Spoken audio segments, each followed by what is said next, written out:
Olá a todos. Eu não sou adepto, muito menos gosto das chamadas teorias da conspiração que divulgam aquelas informações estapafúrdias sobre fatos, pessoas, acontecimentos, enfim. Mas o aprendizado da história por fontes fidedignas e à luz do distanciamento do tempo nos permite enxergar algumas coisas e conjecturar algumas hipóteses.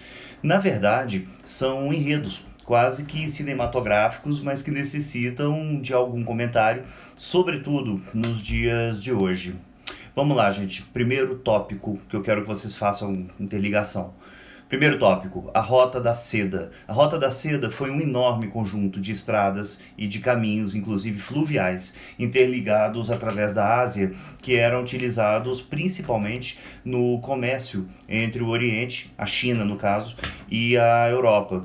Os carregamentos de tecidos, armas, especiarias e outros muitos produtos eram transportados por caravanas e embarcações de todos os tipos. Há relatos de que tais caminhos já eram bem conhecidos desde o século II a.C., ou seja, há mais de 2.200 anos, e formavam a maior e a mais importante rede comercial do mundo antigo. A Rota da Seda exerceu um papel fundamental ao desenvolvimento econômico, cultural, social e à expansão de cidades asiáticas europeias e de civilizações poderosíssimas no mundo antigo, tais como Mesopotâmia, Índia, Babilônia, Pérsia, o Egito, até a Grécia, inclusive Roma, e sobretudo, obviamente, a própria China. E de onde vem a expressão Rota da Seda? Só a título de curiosidade. A expressão foi cunhada pelo geógrafo e pesquisador alemão Ferdinand von Richthofen no século XIX ainda. Num passado bem distante, os chineses aprenderam a fabricar a seda e a partir da fibra branca dos casulos dos bichos da seda mantiveram esse segredo sempre muito bem guardado por vários séculos, inclusive. Quando houve o contato com o Ocidente, a demanda então foi imediata. Essa é a Rota da Seda. Segundo tópico. Quem já ouviu falar ou estudou sobre a praga de Justiniano? A praga de Justiniano foi uma pandemia de peste bubônica com maior incidência no século VI d.C., matando algo aí em torno de 100 milhões de pessoas em pouco mais de 200 anos. Vocês podem imaginar o que não era isso no mundo antigo. Foi uma das maiores pandemias que já existiram, muito similar à peste negra, sobre a qual a gente vai falar daqui a pouco. E o nome Praga de Justiniano, como vocês já devem imaginar, é uma alusão ao imperador bizantino Justiniano o Grande, cujo reinado perdurou entre os anos 527 e 565. A doença foi espalhada rapidamente por pulgas que chegavam à Europa em navios mercantes vindos do Oriente. Aliás, uma outra curiosidade, há estudos que colocam a praga de Justiniano como um dos fatores importantes, ou talvez mais importantes, na conquista pelos árabes de províncias bizantinas no Oriente Médio e na África, inclusive. Atualmente, as principais academias de ciências médicas e sanitárias do planeta apontam que a doença teria se originado e se espalhado a partir da China, por conta da Rota da Seda, causada pela bactéria Yersinia pestis. Terceiro tópico, a peste negra. A peste negra, cujo pico se deu entre os anos de 1347 e 1351, foi a pandemia mais brutal, mais monstruosa e devastadora da história humana e provavelmente extinguiu as vidas de 200 milhões de pessoas na Europa e na Ásia. Ela foi causada pela mesma bactéria Yersinia pestis, e apresentou-se, a grosso modo, como septicêmica, pneumônica e a mais comum, a bubônica. Ao que tudo indica, originou-se também na China. Viajou nas pulgas dos ratos pela Rota da Seda e aportou na Europa em navios genoveses, que empreendiam naquela época um comércio intenso, vide a literatura de Marco Polo, enfim, e altamente lucrativo com o Oriente. Rapidamente se espalhou pela Itália e o restante da Europa.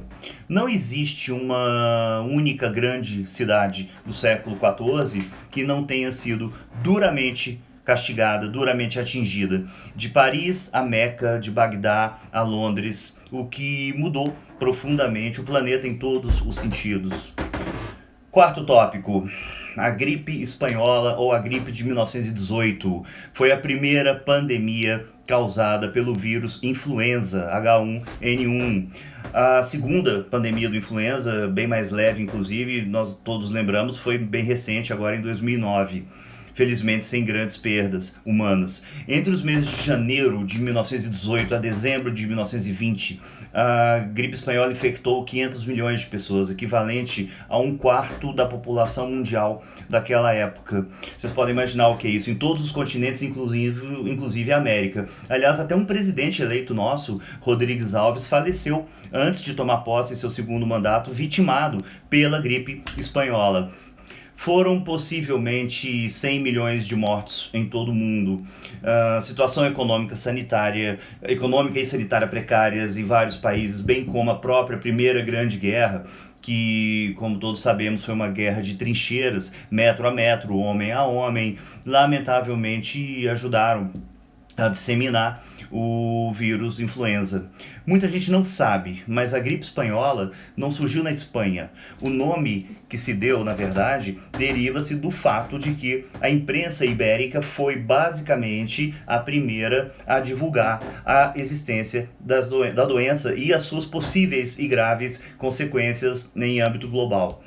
Embora o governo em Pequim negue veementemente até os dias de hoje as pesquisas mais sérias no que se refere à origem da gripe espanhola, são inclinadas todas elas no sentido de reconhecer que o H1N1 também surgiu na China, mesmo com um número de mortos relativamente baixo com relação ao resto do planeta. Talvez até por conta de imunidade adquirida ao vírus. Fato é que não existem fontes confiáveis sobre o impacto da gripe espanhola na China, porque vivia-se à época a chamada era dos chamados senhores da guerra. Aliás, só em tempo, para esclarecer, a Era dos Senhores da Guerra na China é um período compreendido entre 1916 e 1928, em que o país foi retalhado e dividido entre chefes militares importantes. Quinto e último tópico. O novo coronavírus, Covid-19, surgiu sim na China, disso ninguém mais duvida. Seguiu um roteiro semelhante aos roteiros de outras pandemias, ou seja, passou pelo Oriente Médio, entrou na Europa pela Itália e agora já domina o mundo. Só que há uma questão extremamente séria nisso tudo, que as pessoas não perceberam. O 11 de setembro não parou os Estados Unidos. O Estado Islâmico não parou a Europa com seus grotescos e violentíssimos atentados. O 7-1 da Alemanha não parou o Brasil na Copa do Mundo. Só nos fez passar, enfim, bastante vergonha mesmo. Entretanto, porém, todavia, o novo coronavírus conseguiu parar um planeta inteiro.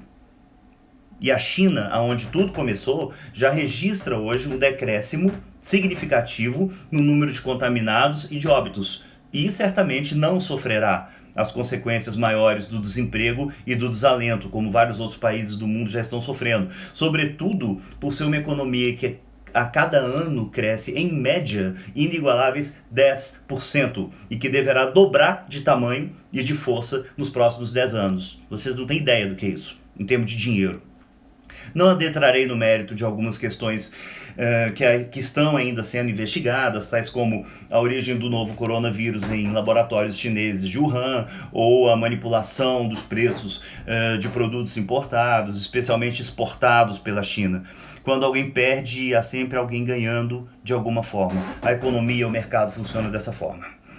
Bom, também não adentrarei no fato de que os Estados Unidos, a Rússia, o Japão e a Inglaterra, entre outras nações, realizam hoje, nesse exato momento, e enquanto eu estou gravando esse vídeo, manobras militares ostensivas em pontos estratégicos e em contingentes que não eram vistos, aliás, desde a Segunda Guerra Mundial. Inclusive, chama a atenção o orçamento da própria OTAN. Se vocês olharem no site da OTAN, está lá muito claro, que foi majorado significativamente nos últimos 3 meses. Chama ainda muito a minha atenção um estranho comunicado emitido há alguns dias pelo Departamento de Estado norte-americano, que expressamente diz, eu vou citar alguns trechos, muito estranho, aspas, nos países onde as opções de partida comercial permanecem disponíveis, os cidadãos americanos que moram nos Estados Unidos devem providenciar seu retorno imediato, a menos que estejam preparados para permanecer no exterior por um período indeterminado. Muitos países enfrentando surtos do novo coronavírus e implementando restrições de viagem e quarentenas obrigatórias, fechando fronteiras e proibindo a entrada de não cidadãos com pouco aviso prévio. Companhias aéreas cancelaram muitos voos internacionais e vários operadores de cruzeiros suspenderam as operações ou cancelaram as viagens. Tenha um plano de viagem que não dependa de nenhuma assistência do governo. Fecha aspas. Gente, o que será que o governo norte-americano quer dizer nessas entrelinhas? Melhor nem pensar nisso. Melhor nem pensar nisso. Eu quero que o mundo fique só na pandemia mesmo e que não exista nada de pior no horizonte, escondido por detrás dos Himalaias. E já finalizando, quero que entendam claramente o seguinte: a China se autoproclama um país socialista comunista, mas desde sempre fez e faz comércio internacional pesado, com vistas a gerar riqueza e a conquistar poder e mais poder nos palcos do teatro internacional da economia. A China, observem, quer de volta os séculos mais gloriosos de sua antiga Rota da Seda. Abraço.